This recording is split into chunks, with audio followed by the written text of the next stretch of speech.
नमस्कार दोस्तों, नमो नमः। भवतां सर्वेषां स्वागतम।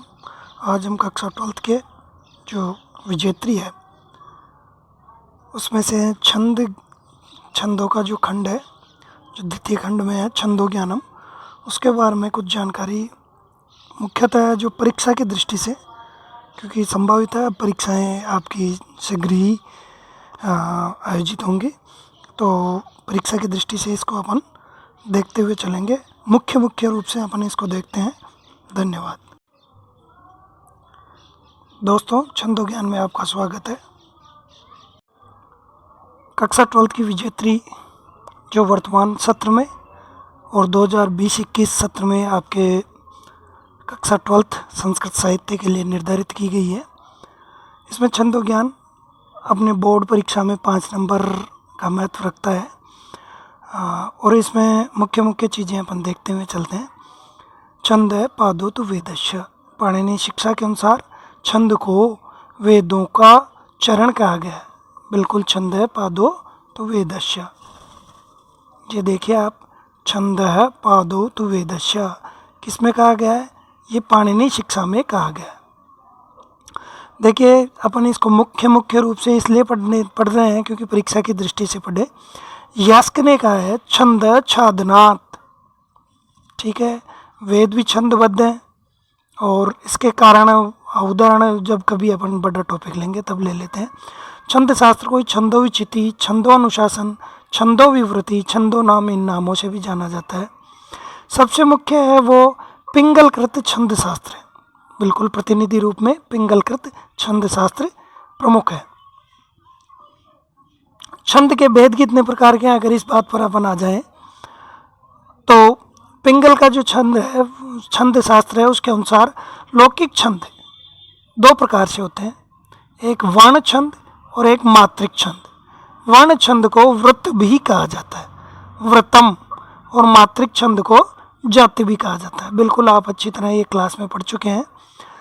अब वर्ण छंद या वृत्त किसको कहते हैं? जिसमें अक्षरों की गणना की जाए वो वर्ण छंद कहलाएगा।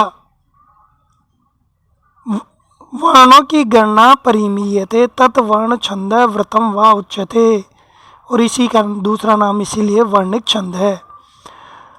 बिल्कुल, जैसे इंद्रवज्जा, वंशस्थ, शिकरणी आदि वर्ण छंद है। इसी तरह अपन आ जाते हैं मात्रिक छंद, जो जाति छंद के जिनको कहा जाता है। इनमें क्या होता है? आर्या आपने पढ़ा है। इनमें मात्राओं की गणना की जाती है। लघु मात्रा को 1 और दीर्घ मात्रा को 2 की गणना मानते हुए उन मात्राओं की गणना की जाती है और मात्रा गणना के अनुसार ये पे ही छंद का स्वरूप निश्चित किया जाता है। और जैसे आर्य इसका उदाहरण है। समझ में आ गया आपको? बिल्कुल। अब इसमें अगली बात पे आते हैं पाद। देखो, ये संक्षिप्त रूप से अपन पढ़ रहे हैं ताकि परीक्षा की दृष्टि से आपको याद रहे। पाद ज्ञेय पाद चतुर्थांश है, यानी छंद के चतुर्थ भाग को पाद कहा जाता है। बिल्कुल, जैसे अनुष्टुप छंद में 8 अक्षरों का एक पाद होता है। दूसरे छंदों में भी अपन देखते हैं, बिल्कुल अलग अलग जहाँ पर अपन रुकते हैं उसी हिसाब से जहाँ रुकते हैं वो यति भी होती है। यति विराम विच्छेदिका आगे आएगा। पाद छंद के चतुर्थांश को पाद कहा जाता है। लौकिक छंदों के बारे में ये जानकारी है। वर्ण शरण रहित धर्म से जो अक्षर होता है उसी को वर्ण कहते हैं, लेकिन ये व्याकरण में अलग होता है और छंदों में अलग होता है। जैसे इंद्र है, छंद की दृष्टि से अपन पढ़ रहे हैं तो इसमें 2 वर्ण है, एक ई और दूसरा आधा न, आधा द, र, ए और विसर्ग। इंद्र है, इस तरह ये 2 ही वर्ण माने जाएंगे। बिल्कुल, अक्षर द्वयम अत्र विद्यते, ई और इंद्र, इस तरह ये 2 ही अक्षर माने गए हैं।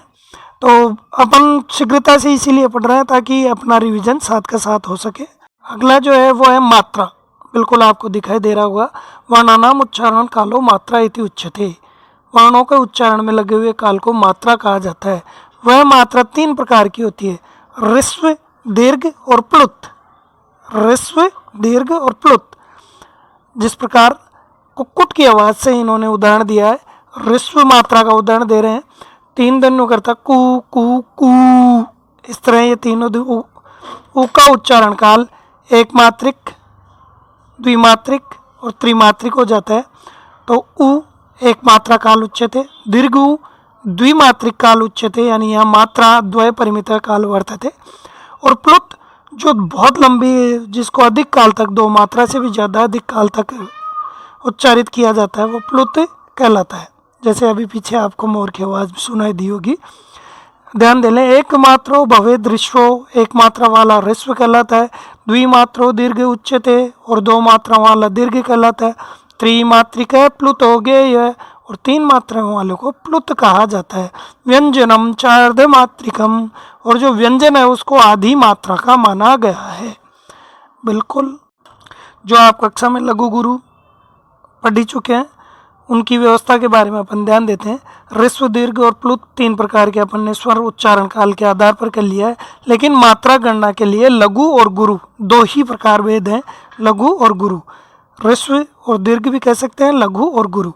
लघु को, ह्रस्व स्वर को लघु संज्ञक माना जाता है। ए, ई, उ, री, लृ, ये पांचों ह्रस्व स्वर लघु संज्ञक होते हैं। बिल्कुल, इनको लय इस पद से निर्देश किया जाता है। और इसका चिन्ह आप ध्यान दे दें, लघु का चिन्ह आपको इस तरह लगाना है।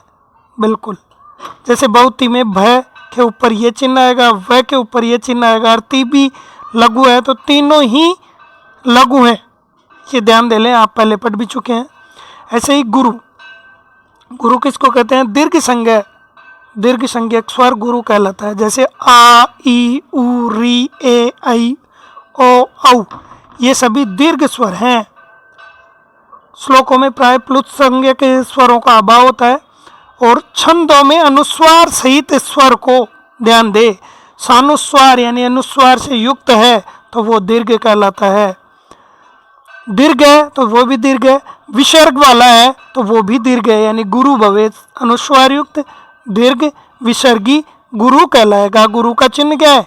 बिल्कुल, अवग्रह का जो चिन्ह होता है वह चिन्ह ही गुरु का चिन्ह। आपको मैं स्पष्ट कर देता हूँ, ये यहाँ पर गुरु का चिन्ह ये आपको दिखाई दे रहा है। बिल्कुल, ये गुरु का चिन्ह आप जानते हैं, बहुत अच्छी बात है। संयोग पूर्व, यानी आगे अगर संयुक्त वर्ण आ रहा है तो उससे पूर्व वर्ण अगर लघु भी है तो वो भी दीर्घ हो जाएगा। बिल्कुल, जैसे इसमें अगर अपन र का अगर ध्यान दें तो इसके आगे दीर्घ वर्ण, इसके आगे संयुक्त वर्ण है, तो इस संयुक्त वर्ण होने की वजह से ये र दीर्घ हो जाएगा। बिल्कुल ठीक है। सानुस्वार दीर्घस्य विसर्गी च गुरु भवेत वर्ण संयोग पूर्वस्य तदा पदांत गोप्य। वाह, कई छात्रों ने कई लक्ष्यों छंदों के उदाहरणों में ये कहा, सर ये अंत में क्या, ये तो आपने कोई नियमा में पढ़ाया नहीं था। तो इसका कारण यह है, पदांत में कभी कभी विकल्प से दीर्घ मान लिया जाता है। गुरु को, लघु को जैसे लय अक्षर से लय जिससे अपन द्योतित करते हैं, उसी प्रकार गुरु को गु इति संक्षिप्त अक्षरेण निर्देशक क्रियते। इसका संकेत चिन्ह अवग्रह के समान ये है, आपको पहले बताया जा चुका है, ध्यान दे लें। ये गुरु या दीर्घ वर्ण का चिन्ह है और लघु का ये चिन्ह है, बिल्कुल सरल रेखा। अब गण किसको कहते हैं?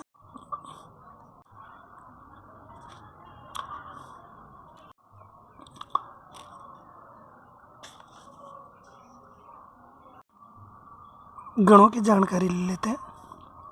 बिल्कुल,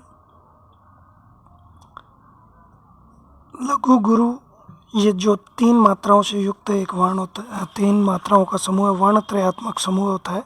वर्णात्मको गण है, वर्णात्मको गण है, वर्णों से युक्त गण होता है। ठीक है, और इन वर्ण त्रयों को समूह लघु गुरु वर्णों की स्थिति के आधार पर ही गणों की व्यवस्था की जाती है, जो अपन कक्षा 11 में ये माता राजभान से लगा इस सूत्र के आधार पर अपन पढ़ चुके हैं। ये सभी आपको आता ही है, मगण, नगण, बगण, यगण, जगण, रगण, सगण, तगण, कौन सा गुरु है, मध्य गुरु, आदि गुरु, ये गण, यह माता राजभान सा लगा के आधार पर ये गण चिन्हों का निर्धारण। यह माता तीनों में, यह लघु, माँ दीर्घ, ता दीर्घ, तो यह गण क्या हो गया? आदि लघु, यानी लघु दीर्घ दीर्घ। इसी तरह ये सारा है। अंत के जो इस सूत्र में लगा है तो ल और ल से लघु और ग से गुरु द्योतित होते हैं। यहाँ चलते हैं। आदि मध्य अवसानेषु वत्सायांति गौरवम यर्थायांति लाघवम मनो तो गुरु लाघवम। तो आदि यानी शुरुआत में, मध्य यानी बीच में, और अवसान यानी अंत में, ये क्रमशः गुरुवाण होते हैं। अगर बगण होगा तो आदि गुरु, मगण मध्य गुरु होगा वो जगण होगा, और अंत गुरु सगण होगा। इसी तरह आदि लघु यगण होगा, मध्य लघु रगण होगा, और अंत लघु तगण होगा। मगण होगा वो सरु गुरु होगा, और नगण होगा वो सरु लघु होगा। बिल्कुल आप अच्छी तरह से जानते हैं। यति किसको कहते हैं, जो कि अभी पहले अपने चर्चा चली थी। बिल्कुल पाद वो जहाँ अच्छी तरह रुकना होता है। यति अल्प विराम, जीवा को विराम देने के हिसाब से की जाती है, जहाँ लंबे विच्छेद विराम विरति ये यति के उदाहरण है। तो यतिर विच्छेद संज्ञिका। इस प्रकरण में अपने इंद्रवर्जा, शालिनी, भुजंग प्रिया, द्रुत विलंबित, वसंतिलिका, हरिणी, शिखरिणी, मंदाक्रांता, शार्दुल विक्रीडित और स्त्रग्ध्रा, ये प्रमुख 10 छंद हैं। उनके लक्षण उदाहरण पढ़ेंगे। बिल्कुल आप जुड़े रहें।